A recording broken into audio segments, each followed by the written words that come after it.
अंग्रेजी व्याकरण के पहले पाठ में आपका स्वागत है। इससे पहले कि हम काल, सुधार, सहमति या उन्नत संरचनाओं का अध्ययन करें, हमें एक मजबूत आधार की आवश्यकता है। इस लेसन में हम व्याकरण के 4 बुनियादी निर्माण खंडों को समझेंगे: शब्द, वाक्यांश, उपवाक्य और वाक्य। आगे बढ़ने से पहले इन 4 बुनियादी इकाइयों को हिंदी में जल्दी से जोड़ लेते हैं ताकि पूरा पाठ और साफ हो जाए।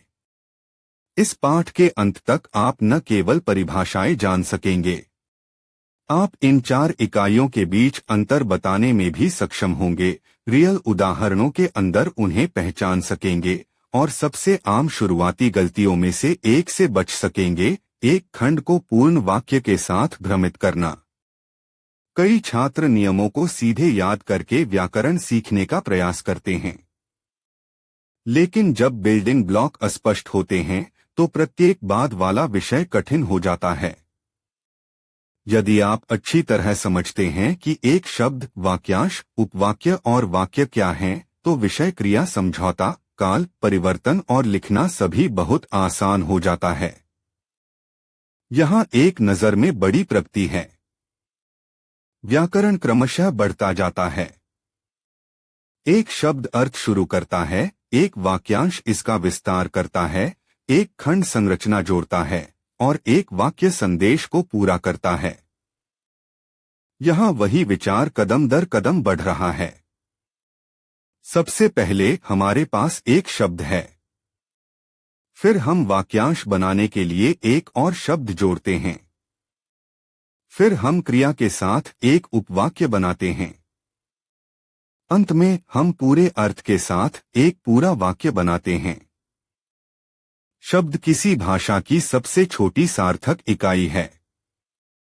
एक शब्द किसी व्यक्ति या चीज का नाम बता सकता है, कोई कार्य दिखा सकता है, किसी गुणवत्ता का वर्णन कर सकता है या विचारों को जोड़ सकता है।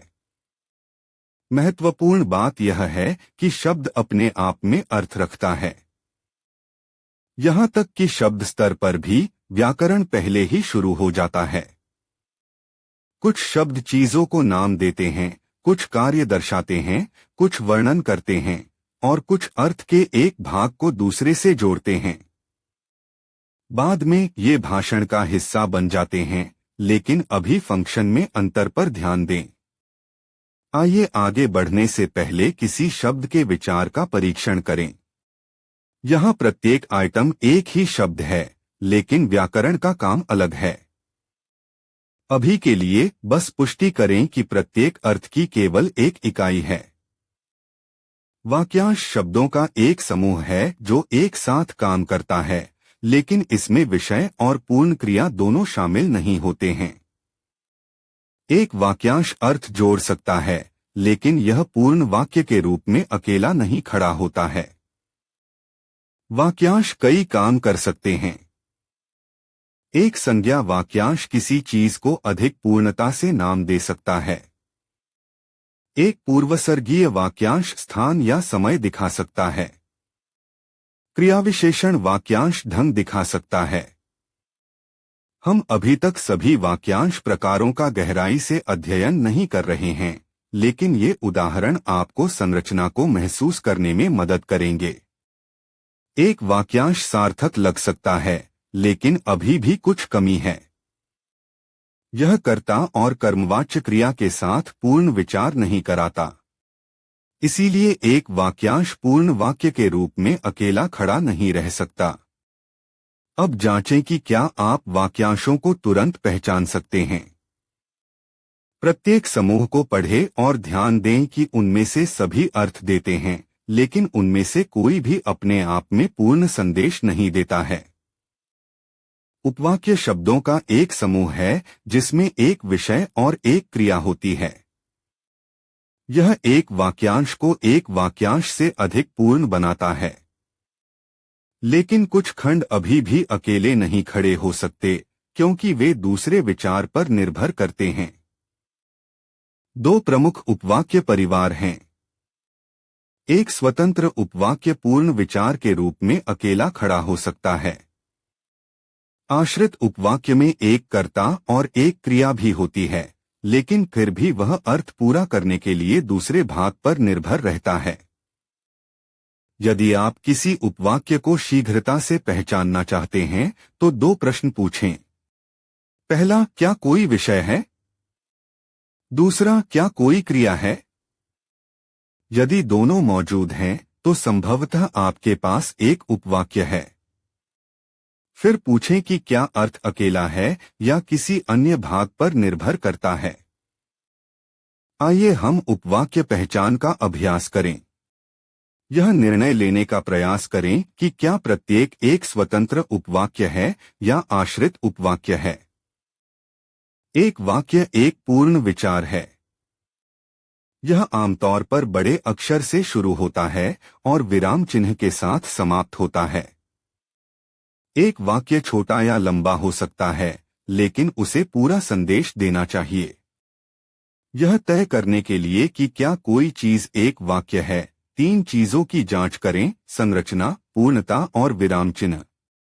केवल संरचना ही पर्याप्त नहीं है, संदेश भी पूर्ण महसूस होना चाहिए।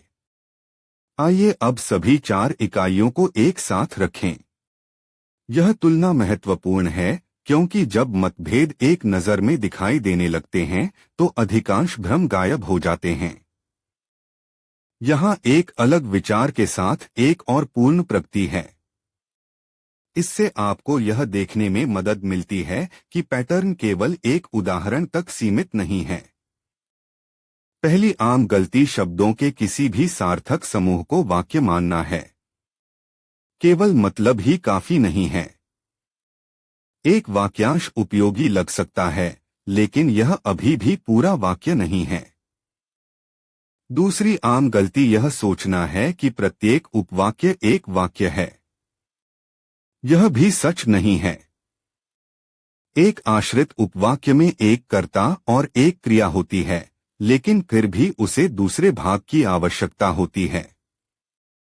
आइए हम प्राकृतिक कक्षा शैली के उदाहरणों की ओर बढ़े। इससे अवधारणा को याद रखना आसान हो जाता है क्योंकि आप सुन सकते हैं कि ये संरचनाएं दैनिक अंग्रेजी में कैसे दिखाई देती हैं। आइए अब हम कक्षा के बाहर से दैनिक जीवन के उदाहरणों का उपयोग करें। मजबूत व्याकरण की समझ सामान्य परिस्थितियों में काम करनी चाहिए, न कि केवल पाठ्य पुस्तक के वाक्यों के अंदर। इस बार चीजें मिली जुली हैं। आपका काम प्रत्येक को शब्द, वाक्यांश, उपवाक्य या वाक्य के रूप में सही ढंग से लेबल करना है। इससे पहले कि हम बंद करें, इस समीक्षा पैटर्न को अपने दिमाग में रखें। एक शब्द अर्थ देता है। एक वाक्यांश अर्थ समूहित करता है। एक उपवाक्य व्याकरण संरचना बनाता है। एक वाक्य संदेश को पूरा करता है। इस पाठ में आपने पहला व्याकरण आधार तैयार किया। यदि यह अंतर आपके दिमाग में स्पष्ट है तो प्रत्येक बात के व्याकरण पाठ को समझना और उपयोग करना आसान हो जाएगा।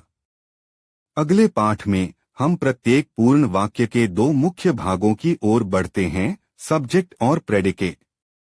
एक बार जब आप उन्हें समझ लेते हैं तो सेंटेंस एनालिसिस बहुत आसान हो जाता है।